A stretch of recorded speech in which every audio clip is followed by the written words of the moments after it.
talking about? We're talking about spiders, and we're talking about pervitin', and we're talking about Bigfoot. I'm here to tell you where he's been. They call me Mr. Gulley. I'm here to save the day. They call me Mr. Gulley, and I'm gonna lead the way. They call me Mr. Gulley. I'm here to save the day. They call me Mr. Gulley, and I'm gonna lead the way. Here we go now. I'm talking about Mr. Gulley, and you don't know where he's been. Oh no, he's been right in your alley. Well, I'm Mr. Gulley, yes I am. So what we talking about? We're talking about spiders, and we're talking about pervitin', and we're talking about Bigfoot. I'm here to tell you where he's been. They call me Mr. Gulley. I'm here to save the day. They call me Mr. Gulley, and I'm gonna lead the way. They call me Mr. Gulley. I'm here to save the day. They call me Mr. Gulley, and I'm gonna lead the way. Ooh.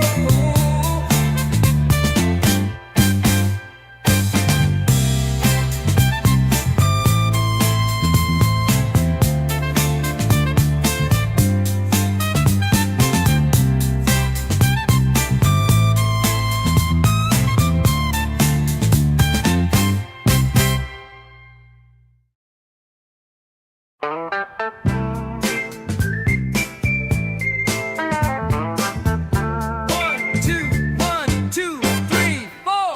They call me Mr. Gulley. I've got something for your ear. Now it might sound kind of funny, but I'll make it very clear. So what we talking about? We're talking about spiders, and we're talking about pervitin', and we're talking about Bigfoot. I'm here to tell you where he's been. They call me Mr. Gulley. I'm here to save the day. They call me Mr. Gulley, and I'm gonna lead the way. They call me Mr. Gulley. I'm here to save the day. They call me Mr. Gulley, and I'm gonna lead the way. Here we go now. I'm talking about Mr. Gulley, and you don't know where he's been. Oh no, he's been right in your alley. Well, I'm Mr. Gulley, yes I am. So what we talking about? We're talking about spiders, and we're talking about pervitin', and we're talking about Bigfoot. I'm here to tell you where he's been. They call me Mr. Gulley. I'm here to save the day. They call me Mr. Gulley, and I'm gonna lead the way. They call me Mr. Gulley. I'm here to save the day. They call me Mr. Gulley, and I'm gonna lead the way. Ooh.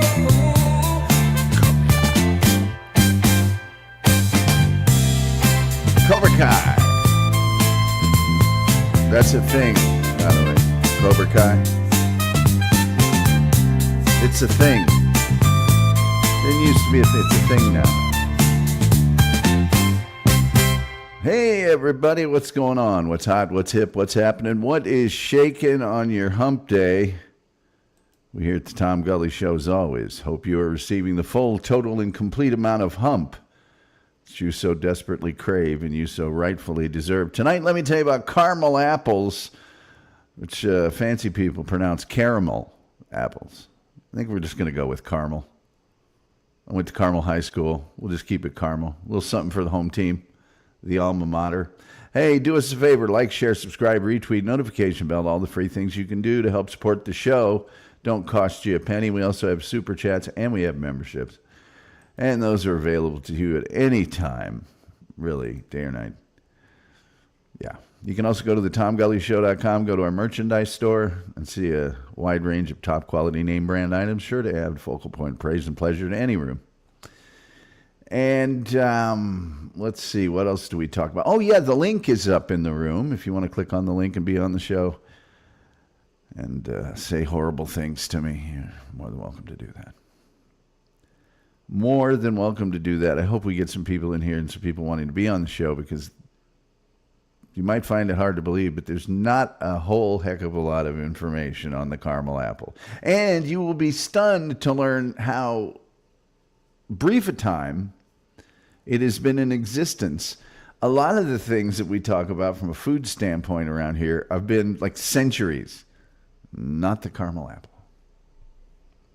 I will also share with you a real-life shopping anecdote revolving around the caramel apple that occurred, well, just about 11 hours ago, right here in the great metropolis, the Metroplex of Dallas, Texas. You betcha. You betcha. Been spending a lot of time responding to tweets involving our first two shows this week. It's been when you assert the fact, or at least the public perception, that a certain person has been rude, abrasive, uncouth, know-it-all, superior, and a lot of other things, and then you back it up with a scraping of the internet, you would hope that that person then would not engage in repeated and continued tweets, which pretty much reinforce that perception on the part of the general public. So anyway, Team Brittany is here. She's a moderator at one of my very, very, very favorite LawTube site. She says, hi, stopping by to give a like and hope to make it back in time. If not, we'll be on the replay. My day-to-day has been interesting, to say the least. Frankly, I'd like to know what went on there, because number one, I'm nosy, and number two, I'm a journalist at heart, and number three, it'd make for some pretty good content. And number four, I had meant to bring one of my energy drinks here, but sadly I accidentally grabbed a store brand Cherry Cola Zero, which is fine. But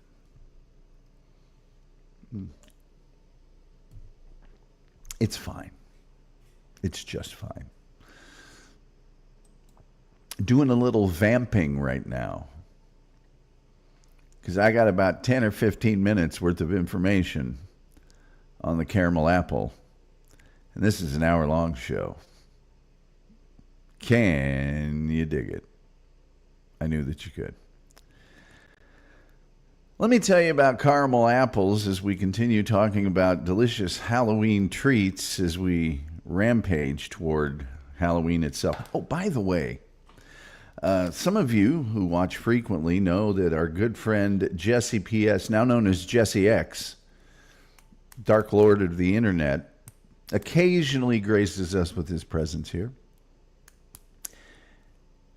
And I just like to point out, because I don't know that everyone has noticed, those of us who pay attention have, and of course those of us who have any ability to observe things at all are exceedingly aware of this.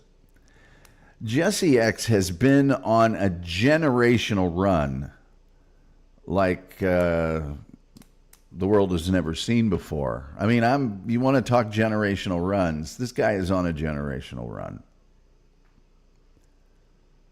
Not even completely sure of what that means, but I think I can piece it together a little bit.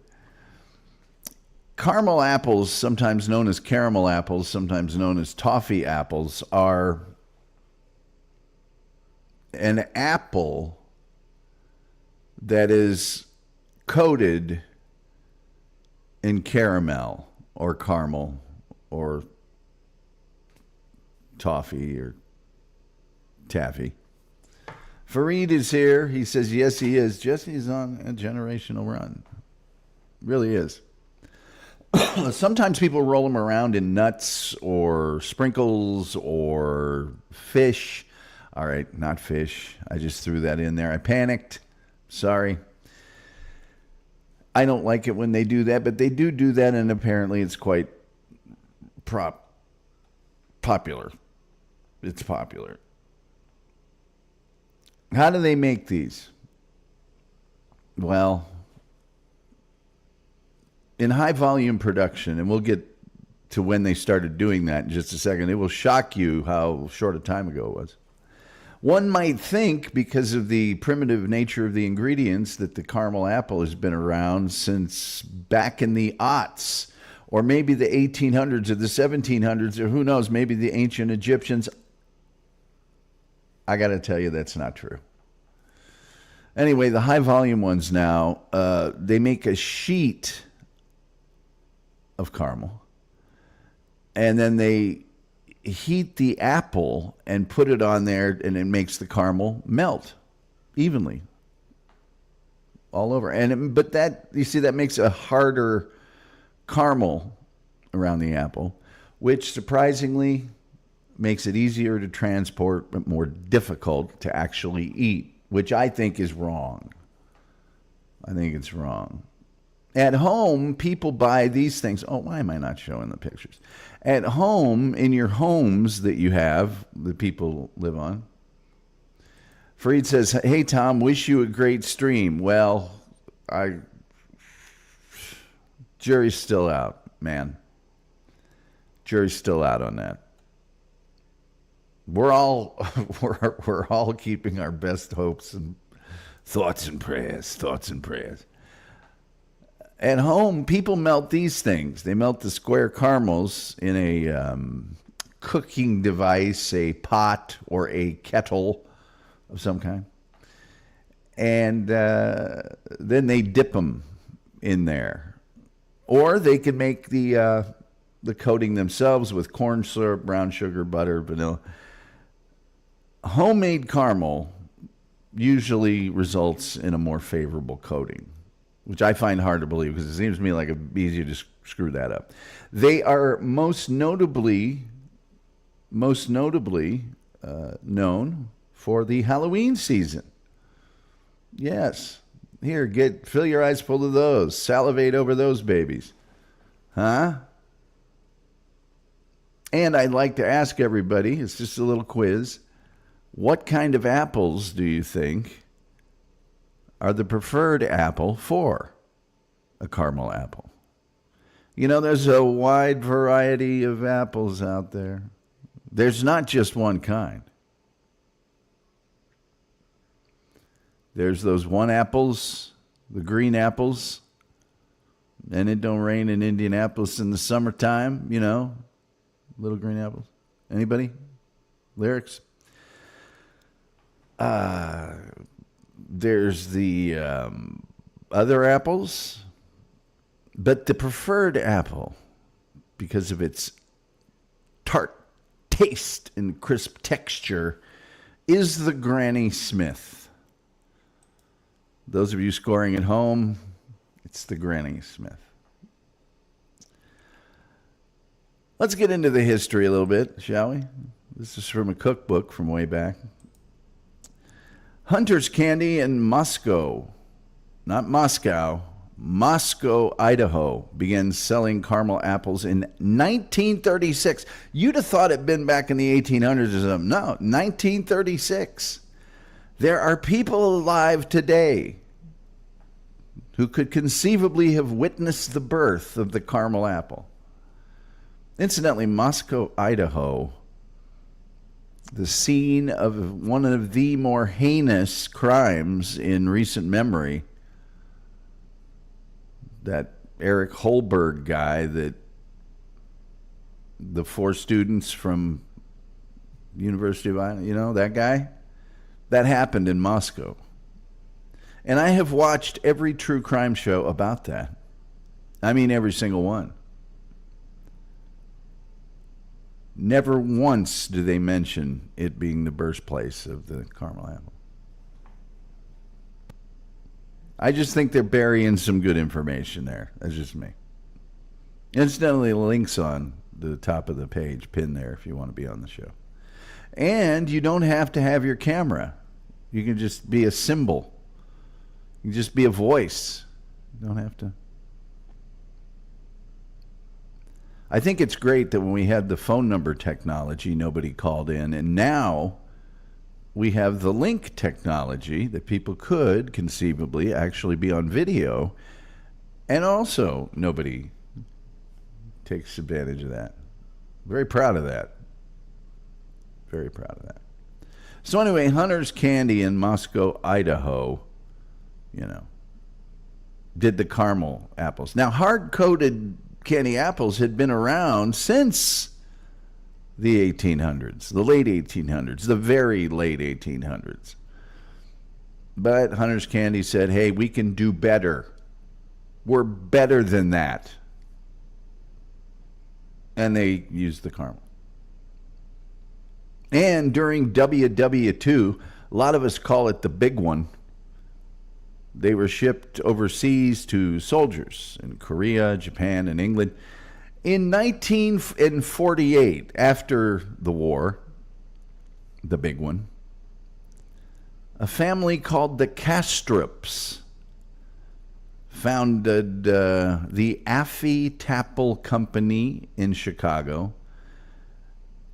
And the recipe that they use, which was whipped up by Edna Kastrup. And if you're eating something and a woman named Edna came up with it, you're in for some fine eating. That recipe still used today for their original caramel apple line of products. Now, I don't know where these people get off calling it the original caramel apple. If I was working at Hunter's Candies, I'd be fit to be tied. I mean, fisticuffs, you know what I'm saying? Like, where do you get off? Of all the unmitigated gall, who do you think you are? Which are also things people say to Don Giller. Just a callback from earlier in the week. And then in 1960, Vito Raimondi patented the first automatic caramel apple making machine. And because up to that day, they were made by hand, by old world craftsmen. They displaced thousands of workers. The caramel apple industry was never the same. And today, people are known to trick up their caramel apples and their candy apples like nobody's business. It's kind of like they've gone out of control with the cupcake thing. You used to be able to just get a regular old cupcake. Now it's got tofu and arugula and Fruit Loops. It's gotten out of hand, folks. It's gotten out of hand. Which brings me to my question. For the stick of a caramel apple, do you prefer the flat tongue depressor style, or do you like the round dowel rod style? Put your thoughts in the chat. I could have done a poll. I didn't do a poll. I'm sorry. I just didn't. Check those babies out there, though, huh? Fine eating. Now, believe it or not, as a person who is on record as not really liking sweets, I don't mind me a caramel apple now and then. I like the combination of the caramel and the juicy apple. I like apples in general. I get my sweets through fruit, chiefly apples, bananas, and strawberries. And so, at 7 a.m. this morning, desperately in need of some non-stick aluminum foil. And by the way, if you haven't tried the new space age non-stick aluminum foil, oh boy, you're living in the covered wagon era.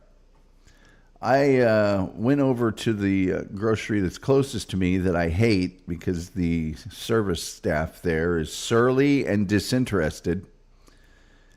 But I went over because it was close and pretty quick. And they make these things now. They're a disc. They're just a circle, about the size of a 45 record, for those of you who remember 45 records. And they sell them sort of stacked with wax paper in the middle of them. So you don't even have to heat up anything. You take this sheet of caramel and you just wrap it around the apple. And then you got yourself a caramel apple. If, that is, you can resist the temptation to just eat the caramel part, which occasionally happens. So, I goes over there, and I find the apples, licky toot, ASAP, stat, right? And then I start looking for these sheets of caramel apple. And so I have to search out the assistant manager, who I've spoken to on many occasions. Who do I know? You know, it's not a secret. When he sees me approaching him, he's not happy because he knows I'm going to, you know. And I says to him, hey, we're coming up on Halloween, which for some reason Texans pronounce Halloween. The emphasis is on the first syllable. We in the rest of the world, specifically in Indiana, was Halloween on the last syllable. Anyway, I goes up to him and I says to him, hey, we're coming up on Halloween. I bet you've got a lot of those caramel apple wraps. The trade name of the most popular one is called Rapples, which I think is a stroke of marketing genius. Rapples, because they're going to wrap around apple.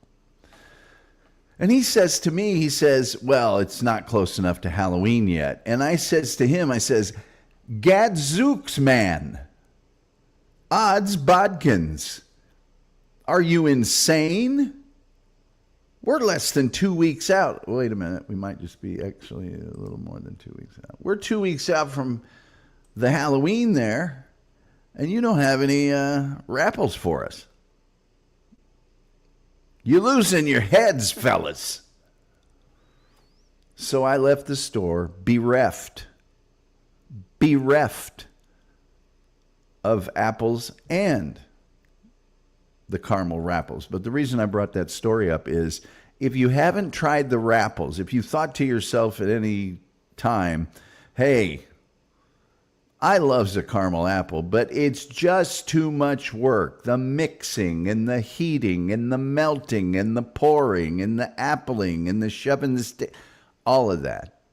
There is a workday miracle for you, and that is the Rapple. There's other brands that make it. I'm sure the Castrop family makes what they call their original caramel Rapple, flying directly in the face of Brock's or whoever makes the other one. But that would be my recommendation to you. And finally, just another photo of a candy apple with the aforementioned thing I don't like on it, which is the nuts. And that one there is not a little bit. It's coated. They formed a veritable impenetrable wall of nuts on that thing. Like, share, subscribe, retweet, notification bell, all the free things you can do to support the show. We got memberships, we got super chats, we've got wonderful times. Fareed asks, and it's a damn fine question, how can one not like nuts? Well, Fareed, I do like nuts. I just don't like them coating my caramel apple, is all. Why? I've got some nuts in the cupboard upstairs, even as we speak. Yes. Fair. And by the way, if you like nuts on them or sprinkles or whatever else, I'm pro-choice. Julian Zeezer says they put the nuts on it so you know it's not a giant firework. Yes. And again, I will ask the question, do you prefer the tongue depressor style of stick, or do you prefer the dowel rod type of stick? Let's go back to that recipe there. Let's get into that for a second. Select small, firm, ripe apples, wash, stem, and run wooden skewers. I don't know that I want to skewer them. That sounds a little bit savage. Boil 2 cups brown sugar and 1/2 cup of hot water until it threads. Add 1 tablespoon of lemon juice and stir in. Dip apples in syrup, turning over and over and over until each apple is thoroughly coated with syrup. Stand on oiled paper to cool and harden. Seems a little dictatorial to me, but it's probably a fine recipe.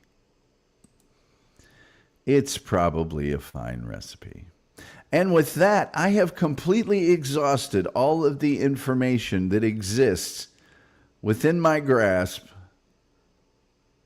regarding the caramel apple. I'm going to try to get some more here real quick. Oh boy, this is not looking promising. Enjoy. Oh, now see, here is a conflicting piece of information. Newark, New Jersey candy maker William W. Kolb is said to have invented the red candy apple. Not a caramel apple, red candy apple. In 1908, in fact, one of the more popular colors for racy cars is candy apple red.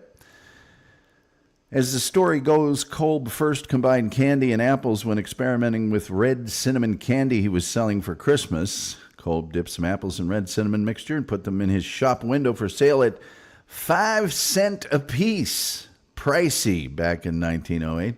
Soon, candy apples were sold at the Jersey Shore and later at circuses and candy shops nationwide. Caramel apples were invented many years after the candy apple in the 1950s by Kraft Foods employee Dan Walker, which is in direct conflict with our Moscow, Idaho Hunter's candy story. So I'm throwing a flag on this. Like candy apples, caramel apples' invention also resulted from experimentation with holiday candy. Walker said he discovered the recipe probably when he was in Moscow, Idaho, when experimenting with excess caramels from Halloween sales. He simply melted them down and added apple. That seems to me like a story from Big Caramel, Kraft Foods. They were made by hand for the first decade or so. Can you imagine the deliciousness of those handmade by old world artisans caramel apples? For the love of Mike. Would have been a damn fine apple, if you ask me. So that's about it for the amount of information. I could, but I promised myself I wouldn't go all over the tweets back and forth between myself and Mr. Never Can Admit He's Wrong, Don Giller, yesterday. But I kind of think it's time to put the Don Giller saga to bed. Not sure Don understands the internet very well. Other than, of course, appropriating content he doesn't own for his own benefit. That he understands very well. But the rest of it, maybe not so much. So, you know, if I wanted to, I could. I think it would be at this point kind of petty. Then I think about the hundreds and hundreds and hundreds of people that Don has been an absolute jerk to. And I think, well, maybe a little petty is just exactly what's called for here. But then I say no, no, no. That would be wrong.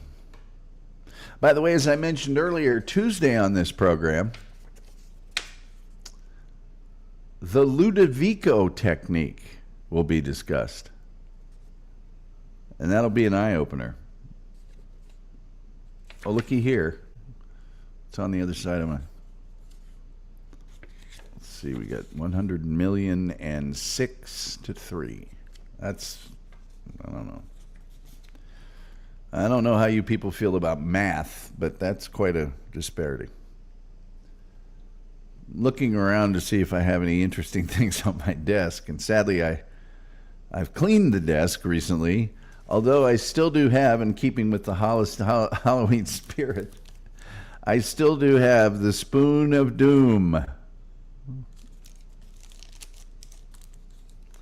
Spoon of Doom still here.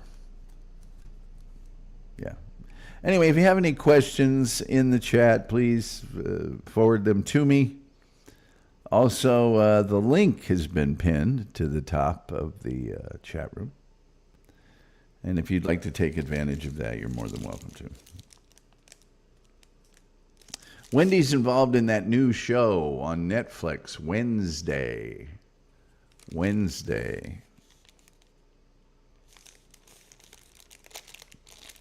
What was it? What's their theme right now? It's Meal of Misfortune. That's what it is. Meal of Misfortune, which sounds a little E. coli to me, but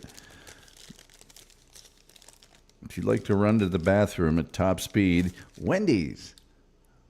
The Spoon of Gloom, not Doom. Sorry. Hate for somebody to fact check that without me fact check asking. Can you believe that? You wanted me to watch it. No. You want to fact check something, go find a time when I said I want people to watch this show. Good luck on that search. Never has happened. I actively recommend that you do not watch this program. Oh, let's see. I've got some things here. From my Twitter. As soon as it loads up. Oh, sorry. My ex. Stribs is here. He says H2BH. Stribs and I, in the Halloween spirit yesterday, were exposed to a gentleman that is not human in the Halloween spirit, and we all want him to die. A ghoulish apparition. Let's not break any. Lucas Malago and Bigotry. It's biga and then tree, and that's why he did it.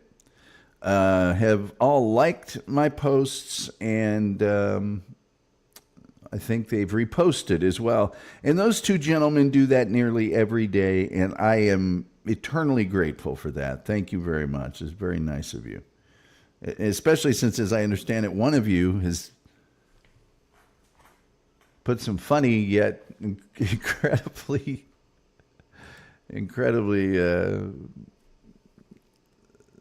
let's just say they don't make me look great videos on the internet. But they are funny. They are funny. It looks like both of those gentlemen may have liked a bunch of my posts in response to, hey, here's another thing. So when I put up a post or a tweet or whatever they're calling it now on X, and somebody else starts replying to that, how can I be the troll? Wouldn't they be the troll? I don't think it's possible for me to be the troll when it's my tweet that actually doesn't even mention them by name at all. Not one time does it. How am I The troll. I don't think I'm the troll when I'm just responding to their nonsense. I think they're the troll, right? Because they're on my, you know what I mean? I don't think that's how trolling works. I really don't. Maybe somebody can fact check that for me. That's true.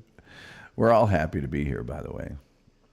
Stribs, of course. I'm wondering if he's going to go in that costume there for Halloween. Very popular costume. Extremely popular. What is going on here? I had this all set up when I came in here. Every day it's the same thing. I guess I'm going to have to start using product. Okay, whatever. I'll have to start using product. So yes, I think Stribs and Lucas Malago probably witness to the back and the forth. Yes. I was asked, don't you get tired of being you? I don't get tired at all. I used to play college sports, man. I don't get tired. I'm a regular dynamo, for the love of Mike. Anyway, the link is at the top of the page. If you've got any questions or comments, boy, we'd love to hear them, because I got to kill 27 minutes now, and I'm all out of Cheerios. I got no more caramel apple information. I suppose I could just look up another topic while we're sitting here. We could go old school radio. Let's see here.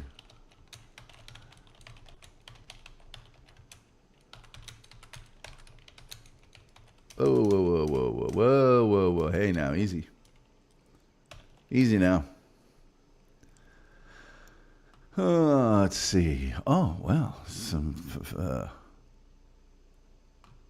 if you'd like to know some famous things that happened on October 15th throughout history, back in 1520, Henry VIII of England ordered the installation of bowling lanes in his palace in Whitehall. Yeah, those of you bowling fans out there, take note of that. Maybe go out and celebrate.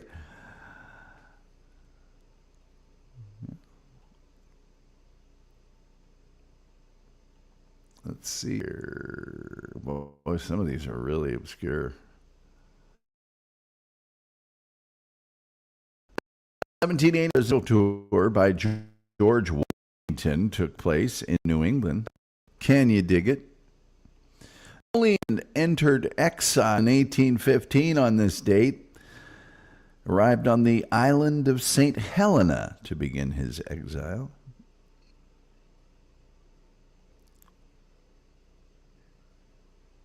In 1842, Karl Marx was appointed editor-in-chief of the newspaper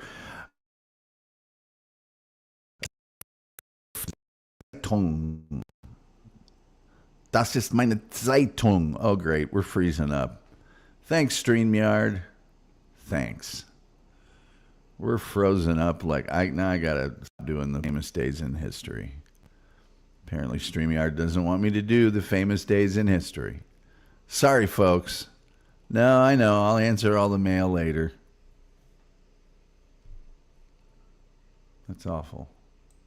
Absolutely awful. There I was in the middle of a classic old school hack radio bit when StreamYard, yet again, let us down. They're supposed to be helping. They're not helping. They're not helping at all. What's tomorrow's show? Oh, hey, tomorrow on this show, the legendary and syndicated in the United States for some time, Australian television program, Skippy the Bush Kangaroo. Oh, yeah. No, everybody settle down. I know you've all been wondering when. Well, this is going to be tomorrow. As we complete, I don't know whether we're being throttled for some reason. I think we've been kind of throttled since I did that 9/11 conspiracy show. I don't think YouTube liked that very much. But maybe just people have just said, hey, whatever. The audio version of this show that's on 3 little audio streaming networks, they're at the same levels that they've always been at. So maybe it's just this. I don't know. Maybe it's my face, which is understandable. Maybe it's just my face. What is this I have here? What is this? This is a... Oh, yeah, this was put under the windshield wiper of my car recently. Save and make money on your electric bill. Oh, this is actually a job opportunity. Save and make money. Work from home, earn unlimited income, make your own business. More time with your family, no sales, no inventories, no deliveries, no collections. And then it's also in Spanish. I so should call this number right now. Ask them about it. But it's after 5. I'm sure those high-end electricity people don't work till 5. Past 5. Sorry. Let me see here. Let me just check real quick and see if... Because this guy is not going to quit responding to my tweets. If I put one, he's never going to stop. He's still caught in the old online Usenet thing, where he's the king. You're not the king, bro. You're not the king. You don't own the...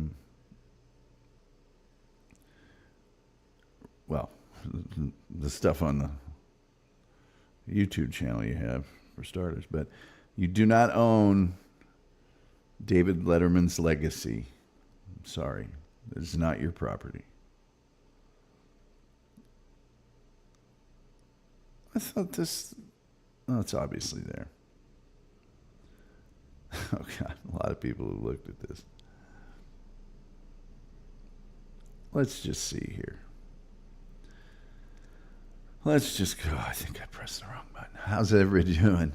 By the way, the link's at the top of the chat if you want to actually be on the show. Because it's just a real corker here today. Sometimes I don't check out these topics until it's too late. Until it's far, far too late. Good to see Stribbs. Good to see Julian Zezer, Fareed, and of course Team Britling was going to be here earlier. But she's got something going on, apparently. Etc., etc., etc. I'm about to just close this baby down. I don't have a whole lot. Oh, incidentally, United States 2, Australia 1. If our good friend Scott ever shows up again, there we are. There we are. I wish Terry Nee was here because Terry Nee did the same Chat GPT search that I did and got the same results that I did. So there's your proof there. There's your proof there.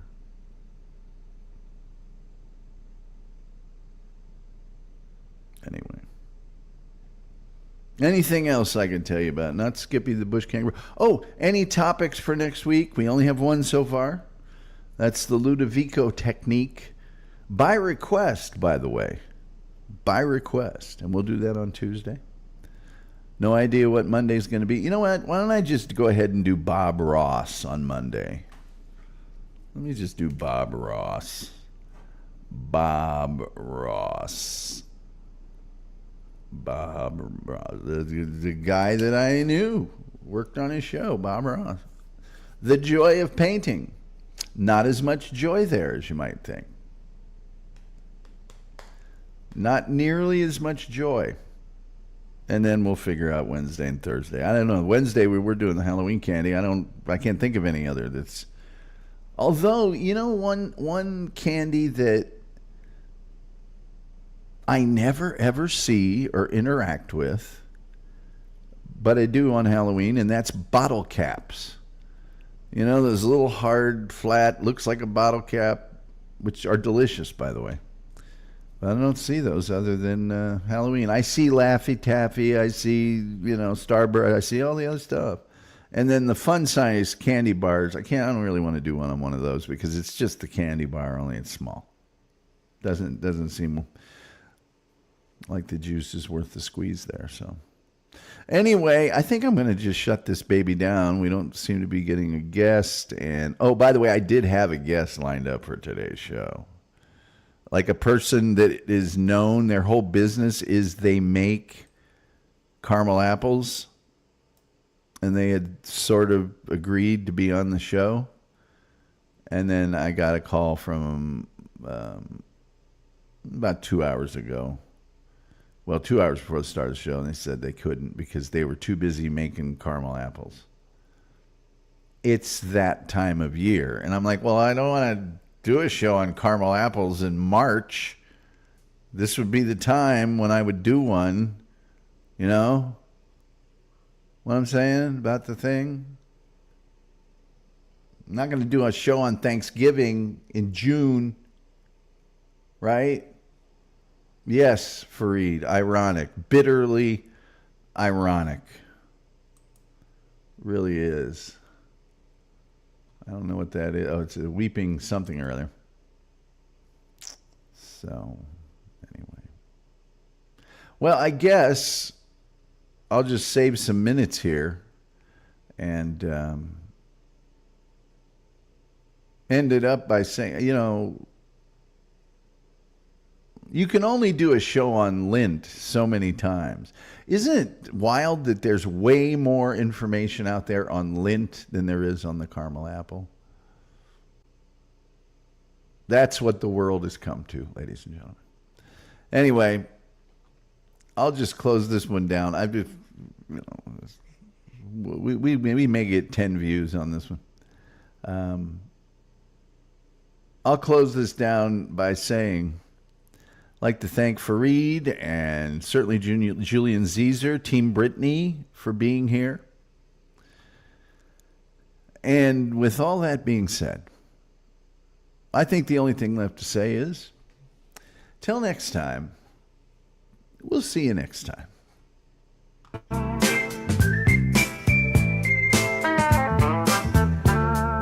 two, three, four. They call me Mr. Gulley. I've got something for your ear.